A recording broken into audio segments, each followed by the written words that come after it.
Ladies and gentlemen, magandang gabi po ulit. Ang ating pag-usapan naman po sa ngayon ay si Joel Villanueva. Pagkatapos ng lahat na akala ko'y malakas ang ebidensya laban kay Joel Villanueva, kung pag-usapan lamang may probable cause pa, wala, talagang malakas na. Pero ang problema, naiba ang sitwasyon. Naiba ang sitwasyon sapagkat po ay ano na ang nangyari.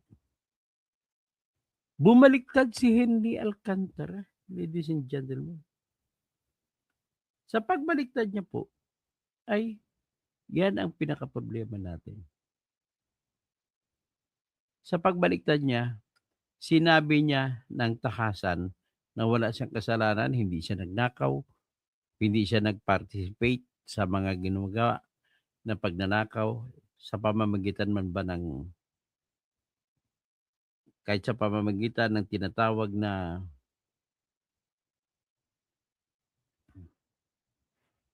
saan ba ito? Kahit sa pamamagitan ng tinatawag na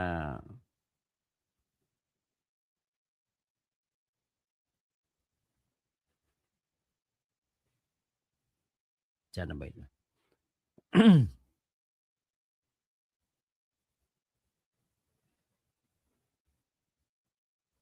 Sa pamamagitan ng sabi ko ng dating pag-aamin ni Mr. ano, si Mr. klase ba ito? Mahina nung ano ko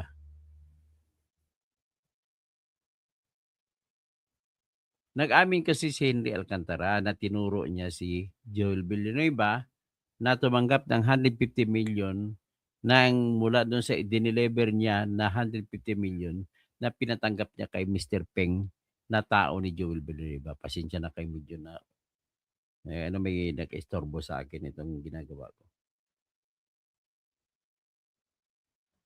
Pero sa ngayon, binabanggit na ibig sabihin, ang sa ngayon po sinasabi ni Henry Alcantara, wala po siyang ginawa na kabulastugan. Hindi siya nag-participate sa pagyari sa mga kontrata. So kung hindi siya nag-participate, ano ibig sabihin?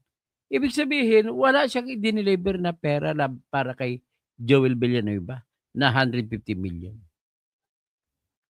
Tandaan natin ang pinakamalaking ebidensya laban po kay Joel Villanueva ay yung 150 million na ibinigay ko noon ni Henry Alcantara.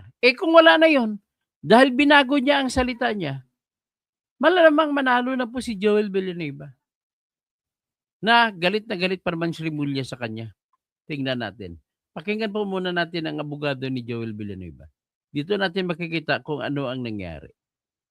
Bakit ganun? Bakit nagkaganon? Bakit bumaliktad ata? So ang matitira na nakawawa ay si Jinggoy at si Bong Revilla.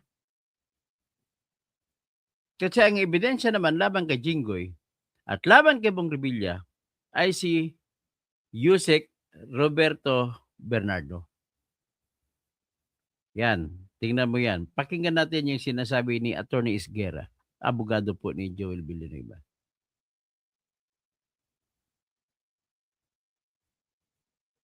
Tatlo ngayon. Si Peng, yung may hawak po ng susi, and Chief of Staff. Yung Chief of Staff. Ano po, sir, para lang po malatag po natin, ano po yung testimony ng bawat isa? Well, tingnan nyo na lang.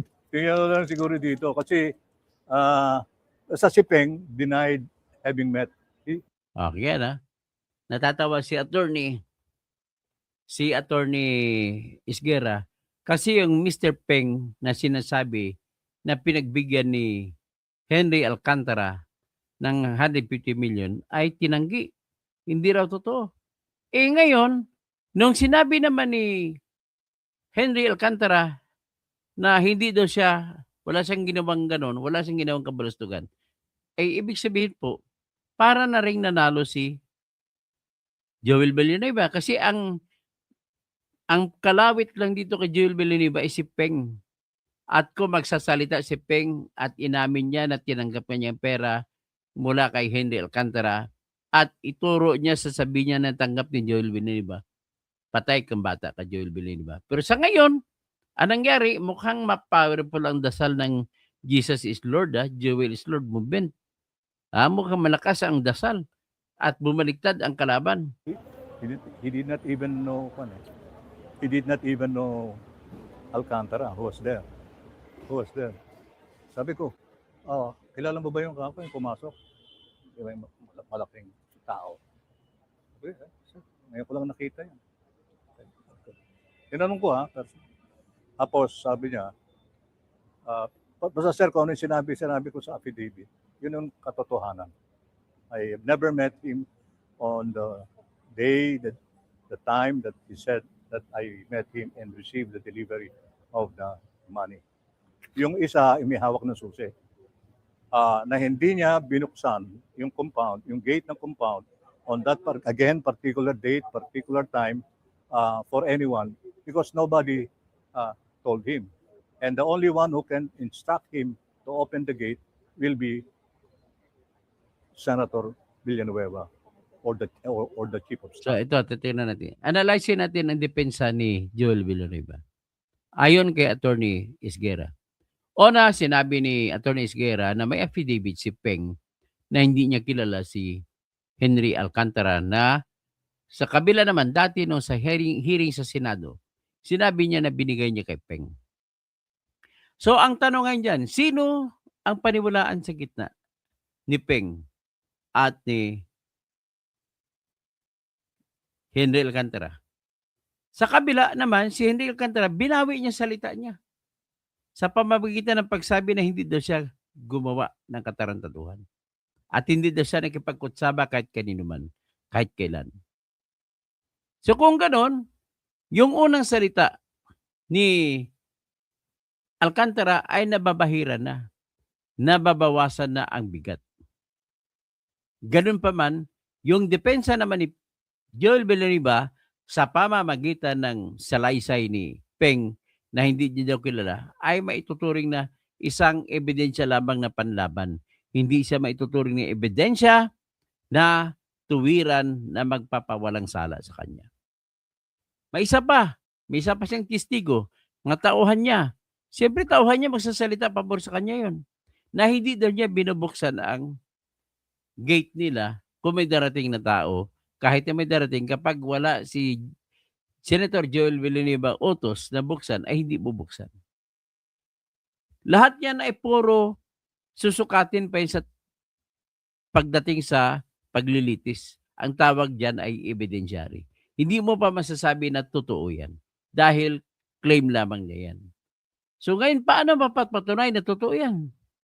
Ang pinaka-the best proof talaga dyan, yung mga pruweba na malinaw at neutral. Kagaya ng CCTV.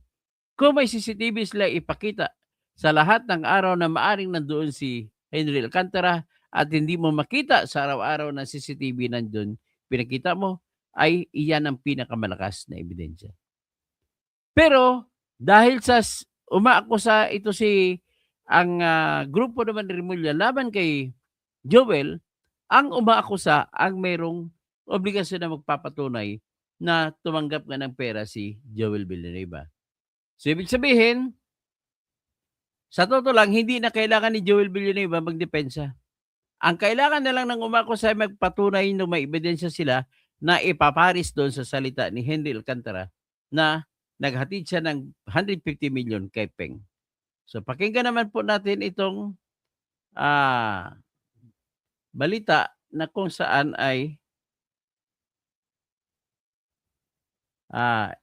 si Alcantara mismo ang nagtanggi, bumaliktad. Pakinggan natin.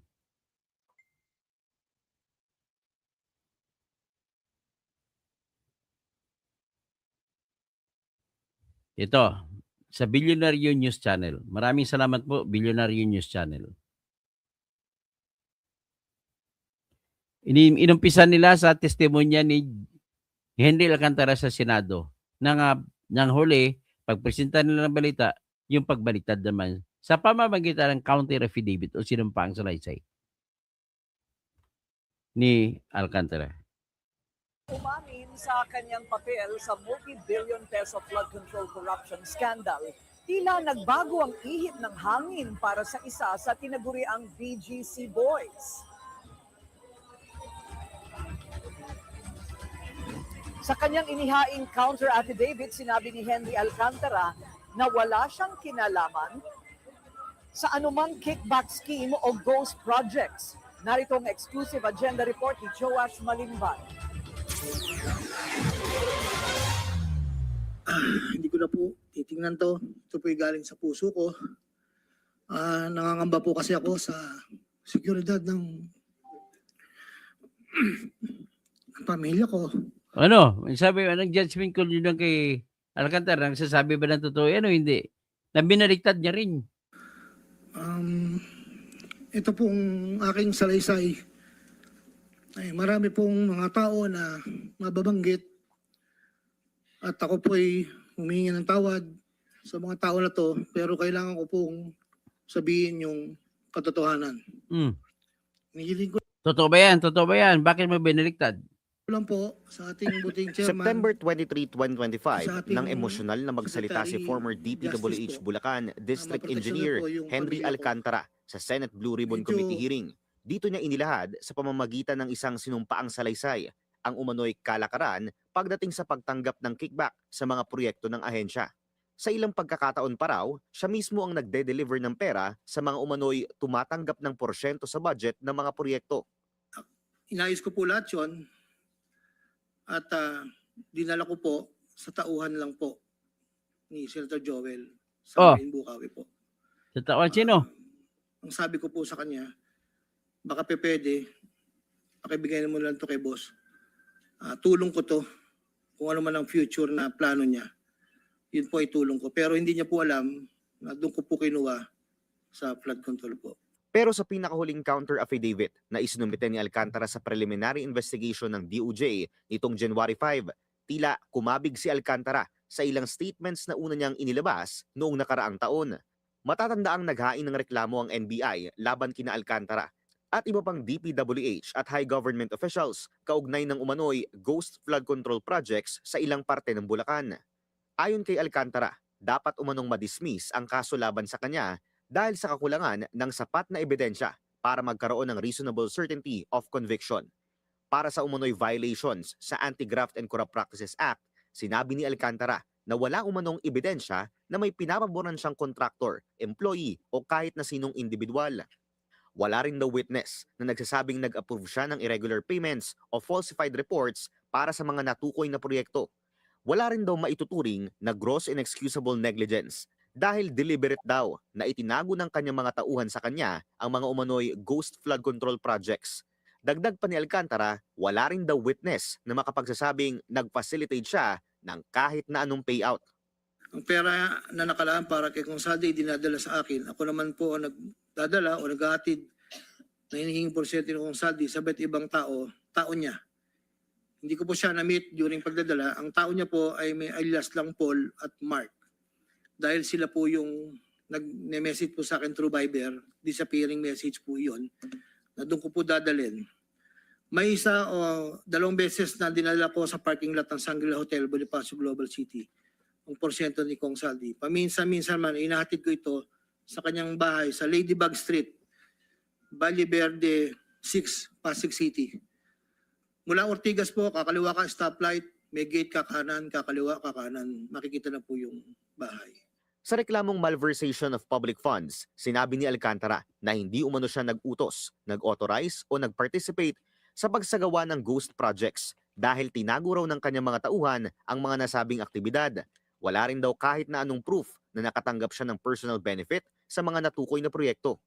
Itinanggi rin ni Alcantara ang alegasyon ng direct bribery at kahit na anong partisipasyon sa mga umano'y bid rigging na nagaganap sa procurement ng mga DPWH project, lalo na't hindi raw ito sakop ng kanyang mga responsibilidad bilang isang district engineer. Aniya, ministerial ang kanyang duty at tagapirma lang daw siya ng mga dokumento na ibinibigay ng kanyang mga subordinate. Sa kabila nito, aabot na sa mahigit 100 milyong piso ang ibinalik ni Alcantara sa DOJ ayon kay Acting Justice Secretary Frederick Vida, kaugnay ng mga umano'y kinurap na pondo ng bayan. Una nang isinuwalat ng abogado ni Senator Joel Villanueva sa On Point ng Billionaire News Channel ang pagbaligtad ni Alcantara. Gayun din ng dalawa pa sa tinaguriang BGC Boys na sina Bryce Hernandez at JP Mendoza. Just to be quick about this, he says that engineers Hernandez and Mendoza are the ones responsible for the execution of the flood control projects. Okay. Then two, he was not the one directly overseeing the day-to-day operations of the projects. Again, pointing to the two engineers, Hernandez and Mendoza. Moreover, and this is very telling as far as we are concerned, according to him, there has been no witness that he facilitated any payout. Okay? And then, therefore, he is in effect negating, virtually negating what he said that he did the payout. Two engineers are saying that this is Bryce Hernandez and the other one, JP Mendoza, that they are actually withdrawing the statements that they have given in connection with the case that is the subject of the preliminary investigation. For what reason? Because they have not been admitted, contrary to the undertaking of the Department of Justice officials, they have not been admitted to the witness protection Okay. program. Ayon sa DOJ, hindi raw muna sila magbibigay ng komento habang ongoing ang preliminary investigation nang hindi ma-preempt ang magiging findings ng prosecution panel. Para sa agenda, Joash Malimban, Billionaire News Channel. So, iba yung nakikita nyo ha. So, ang isa na lang na holding point. Pero itong pagbabaliktad, ang problema lang dito, ang pagbaliktad po kasi ni Henry Alcantara ay hindi ka panipaniwala. Bakit po? Kasi nagbigay na siya ng 110 million nung una, plus 70 million. Nagbigay sa, 110 million na binigay niya. Magbibigay ka ba ng 110 million na ibalik mo kung hindi ka nagnakaw? So, yan po ang number one evidence against Alcantara. Na, because of that, babalik yan, pwede pang gagamitin ng ebidensya yung una ng iyang sinabi sa Senado.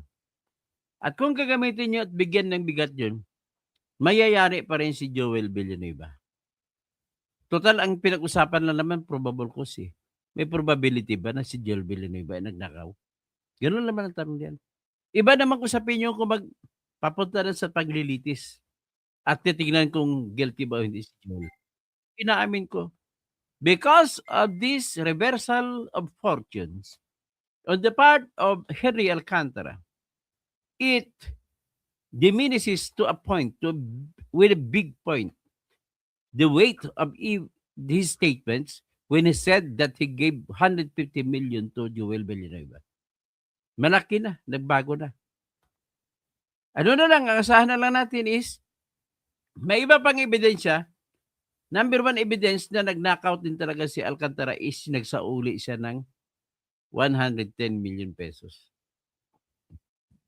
Kung ako sa kanya, ako abogado niya, minintain ko na kung anong sinabi ko nung una na katotohanan.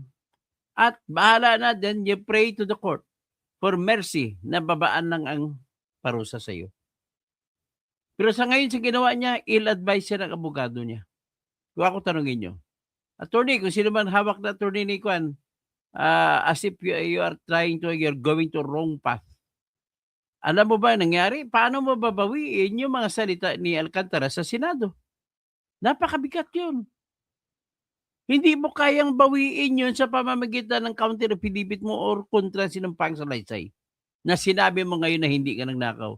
Yung sinabi mo ngayon na hindi ka nagnakaw ay sasampalin lamang yan ng katotohanan na hindi naman madidinay na nagsasauli ka o nagsauli ka ng 110 million pesos. See? Si Bryce Hernandez naman, hindi na siya makaligtas doon. Nagsauli siya ng 2 sakyan.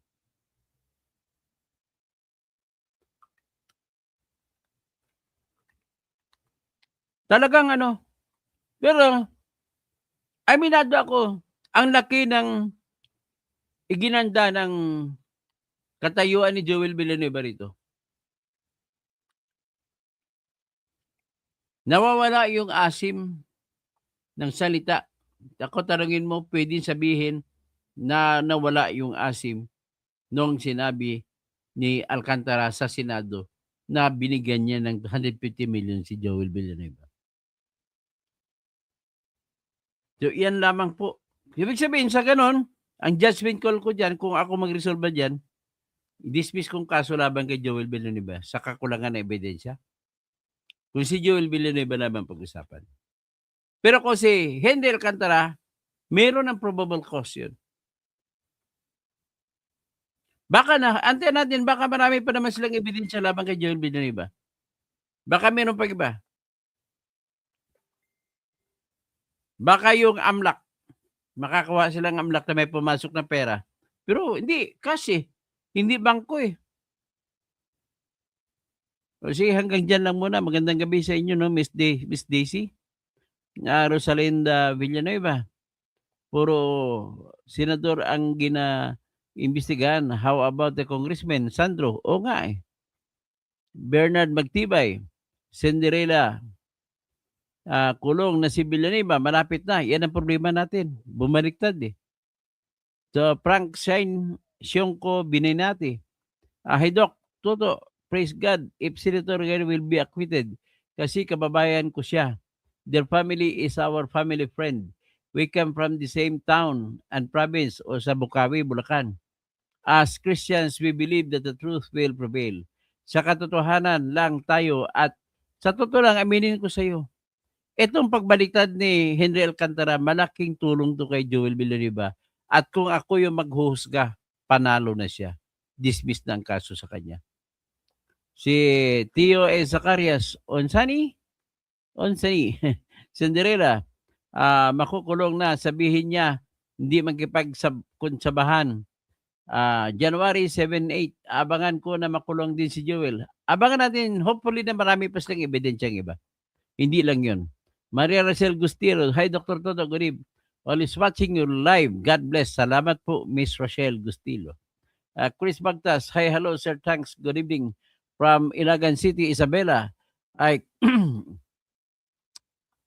Naimbagarabim, Kamsat, Chris Bagtas, sa Isabela. So, ano ko ba, kung ibanag ka, hindi ko alam sa salitang ibanag ang magandang gabi. Okay, yan lang muna ang ating masasabi sa ngayon. Kasi magandang gabi, bayan. Paki-share, paki-like, at para naman maitutulong nyo sa akin at magiging masipag ako mag-vlog na maintindihan niyo yung lahat ng pangyayari. So, may isa pa siguro akong vlog before bago ako magpahinga.